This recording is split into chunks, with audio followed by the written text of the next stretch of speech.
something, the past advisors, our special guests today, the PSN Chairman of the State, the PSN Vice Chairman of the State, our faculty stakeholders, the PANS national body, NEC members, and ever indefatigable PANSites.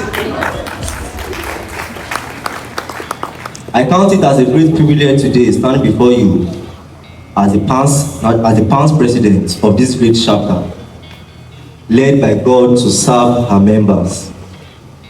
Looking way back how this journey started, God has been helping us to accomplish a lot, especially now in different departments. We have many qualified lecturers that attend our students, and actually it's all this evidence to you this morning for seeing all our students. You actually, I'm also surprised to see the eminent people that these students have been able to contact and bring here this morning. I was surprised that these students actually, we don't know that they are doing a lot of this under us, but they are doing a lot of this. So I welcome all of you for being here, actually to also impart some knowledge, or professional knowledge, in the different areas of your practice, even today. I want to advise you that there is what is called mentoring. We have people like this in the state, even in your school. You can pick one or two, they will advise you. On behalf of the National Executive Council of PANS, I extend my enormous congratulations to the PANS OAU with respect to all its achievements within and beyond the association so far. I want to appreciate the effort of the PANS executives, and my encouragement to you is that you remain focused and be unstoppable. Ensure that you are unrelenting in your determination to achieve your set goals. Consider different things really. So I decided that I wanted to play in the wholesale sector. Then we had to analyze who the current players are. Where are they? How are they serving the customers? Why and what are people buying? Why are people buying from them? What are people buying? Then what is the pool? What is the attraction for this set of players? Why are people going to them? Is there something that they are doing that is so fantastic that one can learn from? Okay, and also, is it possible that there are some people that are left out in this ecosystem? Because there's no how, when you have a very big market, there will be some people whose needs are not being met. And I think that is a gap that one should look at. So, who are the forgotten customers? Who are those that are not satisfied with the present system? You have to assess the market. You assess the market space, you assess yourself, and also you assess your business. And the tool that I use for assessment and is usually recommended is the SWOT analysis. What are the strengths of that market? That a lot of people, that was when the mobile technology was booming, and then we felt like people should be able to sit within the comfort of their pharmacies and be able to order online. They should be able to send their orders without having to step out of their pharmacy, and those things should come to them. We don't want professionals going into the open market and then they spend time, resources, jumping from one one kiosk to the other. Does that make sense? Any other question? Okay, I think this is to give you the one is called the sword. President of the Ability. I have a question regarding your profession. So, coming in each marketplace, I know that in each sometimes can be unknown. So many persons have not existed before. So I'm trying to create something new. So in terms of funding, how do you get funding for a novel idea or something that has not existed before? So even when you're trying to get funding, how do you convince persons? Once you're able to identify what the pain point and you're like, okay, these are the people that I want to serve. There was a time that I had he told me that he wanted to go into this is where you want to play. Of course, it can be a bit of a challenge sourcing funds when you have a novel idea, especially with something that has not been tested. But these days, I mean, people are very lucky. I think this generation is the lucky one because we have a lot of companies that support. I was there all through my year 1, year 2. If you tell me why was I said my daddy told me to read pharmacy, and it wasn't.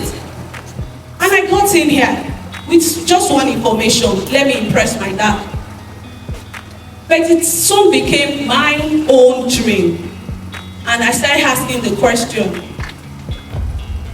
What? So, please write this question down. You guys have a book. Why are you here? Why are you reading pharmacy? Why do you want to become a pharmacist? Please write it down. Because you are going to answer those questions every day of your life. When frustration comes, you are going to answer those questions. Why are you a pharmacist? Dating a doctor then. So I keep saying, I became a doctor and anti-pharmacist at a time. Because, you're meeting senior colleagues, you want to find a way out. So that day, I told myself, I'm not going to be hospital pharmacist. I don't want to be frustrated. I don't want to be complaining. The complaint is doctors are having more than pharmacists. And at that point, I actually made up my mind I wasn't going to marry a pharmacist. Eventually, I married a pharmacist. And yes, I said I wasn't going to marry a pharmacist. I don't want someone that complains. So why are you asking questions? Put it down. Who am I asking the questions of life? You see, you need to graduate to asking the right people.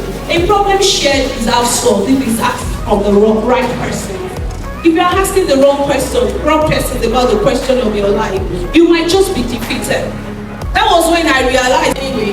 So I told myself I can't be part of the unhappy since I chose pharmacy from the beginning. So why are you asking questions? I want to be ready to work hard because I'm hard working. And from there, when I became past president, that was a big deal. Because I had the opportunity to meet people and to mentor me and home. And many people who are here today.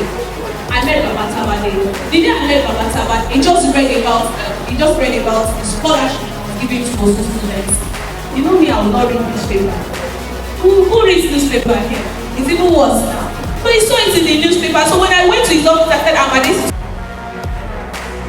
Because if you don't relate with practitioners, you will work with expired information. Don't become anywhere benefits. Pharmacy is a prestigious profession. Everything you need to succeed is actually built into you here. Into you. You will come out so frustrated. I'm telling you. You come out so frustrated. When I met my husband, I was like, when most pharmacists are complaining about don't babes. What time people define their ideas? And don't be angry with people that are defining their success as the best student and saying that best students because I remember that my classmates actually told me one day that best students don't always do well, that they don't always do well. And it was, I just believe it was out of envy. I turned it back to them. I could be a very aggressive person. I said, no, the best of you will see me. The fact that we need to innovate. And that's one thing I would like to advise you guys today. The need to innovate, because the competition that you might face, whether you're in retail pharmacy or you go into clinical pharmacy or you try to go into business yourself, is no longer local. The competition that you face when you get into the real world, like I said, the real world is no longer local. You'll be facing competition with people from all over the world. And how are you going to be able to distinguish yourself? How are you going to be able to stand out in the multitude? You need to innovate. You need to bring something into the marketplace that is different from what everybody has already brought into the marketplace. Hospital, there are a lot of crises you will be faced. Other professional colleagues that want to suffocate you. When you go to the community pharmacy, the businessmen are there. Here you are, a young pharmacist, no money, no capital. You have the big capital to swallow you. And it's a great opportunity for you to build yourself. And so if you have any opportunity to volunteer, to be a part of any program, project, just do so. Get involved, get your hands dirty, build those muscles to stay with you forever. an aspect that you like, but you're already gaining hands-on skill. How many of you, they will say, oh, let's go. You will say, I don't have time, and you just roll over and sleep. That sleep will kill you then. Do not be boxed into a corner. No, go back this.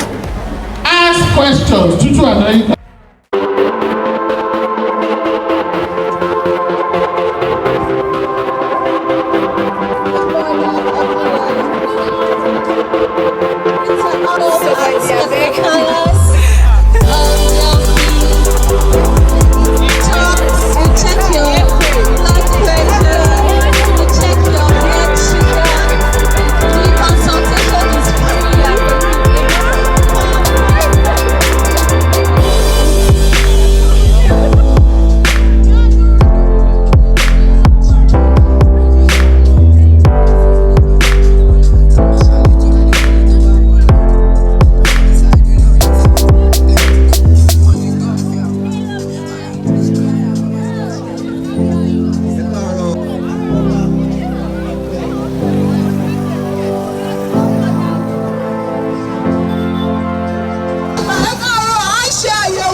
I got nightmares in my head, I fear that the thoughts build up until I can't hear, that my mind fills up into a creature, and it haunts me somewhere much deeper.